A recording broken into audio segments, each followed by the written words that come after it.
Di pelosok Jawa Barat, tersembunyi sebuah desa bernama Desa K. Tidak ada yang tahu pasti kapan desa itu berdiri. Tetapi satu hal yang jelas, tidak ada yang berani ke sana. Penduduk sekitar percaya bahwa Desa K telah dikutuk. Dahulu desa itu makmur, namun berubah menjadi tempat terlarang setelah insiden mengerikan yang menimpa seorang wanita bernama Nyi Rengganis. Nyi Rengganis adalah janda muda yang dikenal cantik namun pendiam. Ia sering mengasingkan diri ke hutan, hingga suatu hari, warga desa menuduhnya sebagai penyebab kematian misterius yang terjadi berturut-turut. Anak-anak jatuh sakit tanpa sebab, hewan ternak mati dengan tubuh menghitam, dan sumur-sumur tiba-tiba mengering. Mereka menganggapnya dukun santet dan tanpa bukti, ia dihukum bakar hidup-hidup. Sebelum tubuhnya dilalap api, ia bersumpah akan membalas dendam. Setelah kejadian itu, Desa K berubah. Warga desa menghilang satu persatu, suara tangisan terdengar setiap malam. Dan yang paling menyeramkan, wajah Nyi Rengganis sering terlihat di kaca rumah-rumah kosong, hingga akhirnya Desa K menghilang dari peta. Bertahun-tahun kemudian, seorang jurnalis bernama Galang dan dua temannya, Riko dan Maya, tertarik menelusuri Desa K setelah mendengar kisahnya dari seorang kakek tua di warung kopi. Jangan ke sana kalau kalian masih ingin hidup, peringat kakek itu. Tapi rasa penasaran mengalahkan ketakutan mereka. Setelah 2 jam berjalan kaki melewati hutan, mereka akhirnya sampai di Desa K. Sepi, menyeramkan. Rumah-rumah tua berdiri dalam keadaan terbengkalai, dipenuhi tanaman liar. Tapi ada sesuatu yang membuat bulu kuduk mereka merinding. Bau anyir yang menyengat di udara. Saat mereka memasuki sebuah rumah tua, Riko menyingkap tirai jendela untuk melihat keluar. Namun tiba-tiba sosok perempuan berwajah terbakar menempel di kaca, menatapnya dengan mata kosong. Riko menjerit jatuh ke lantai.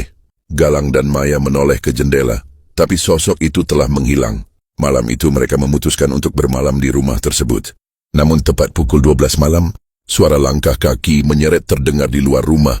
Galang mengintip dari celah pintu, dan saat itu juga tubuhnya membeku ketakutan. Di luar sana, seorang wanita berambut panjang dengan kulit mengelupas berjalan terhuyung-huyung sambil berbisik, "Aku masih di sini."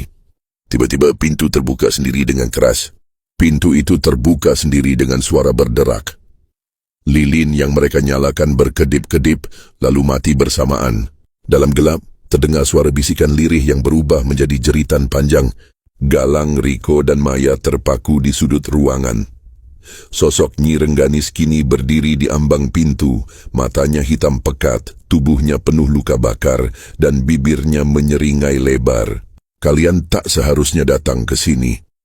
Suaranya parau, seperti bara yang masih membakar tenggorokannya. Maya menjerit, menarik tangan Galang dan Riko untuk lari keluar rumah. Namun, begitu mereka tiba di jalanan desa, mereka membeku. Desa K yang tadinya sepi kini penuh dengan bayangan hitam yang bergerak di antara rumah-rumah kosong. Suara tangisan, bisikan, dan langkah kaki mengelilingi mereka dari segala arah.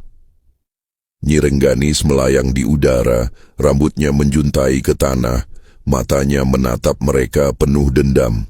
Galang mencoba membaca doa, tapi suaranya tercekat. Tiba-tiba Maya menjerit histeris. Mereka menoleh dan melihat tangan hitam mencengkeram kaki Maya dari dalam tanah. Riko berusaha menariknya, tapi genggaman itu terlalu kuat. Dalam hitungan detik, tubuh Maya terseret ke dalam tanah, meninggalkan jeritan panjang. Galang dan Riko berlari ke hutan tanpa menoleh ke belakang. Nafas mereka tersengal, kaki mereka berdarah karena tertusuk ranting tajam. Namun, suara jeritan Maya masih terdengar.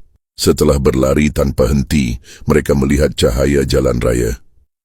Mereka berhasil keluar dari hutan terkutuk itu. Namun saat mereka menoleh ke belakang, Desa K sudah menghilang. Tidak ada rumah-rumah tua, tidak ada jalanan desa, hanya hutan gelap. Beberapa bulan kemudian, Galang mencoba mencari informasi lebih lanjut tentang Desa K. Namun, yang ia temukan justru membuatnya hampir pingsan. Di arsip tua museum daerah tertulis bahwa Desa K sudah musnah akibat kebakaran besar lebih dari 100 tahun yang lalu. Tidak ada yang tersisa.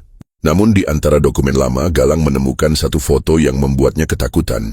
Di foto itu terlihat 3 orang berdiri di depan rumah tua. Mereka bertiga, namun di belakang mereka terdapat sosok hitam dengan mata menyala merah, tersenyum lebar. "Tamat."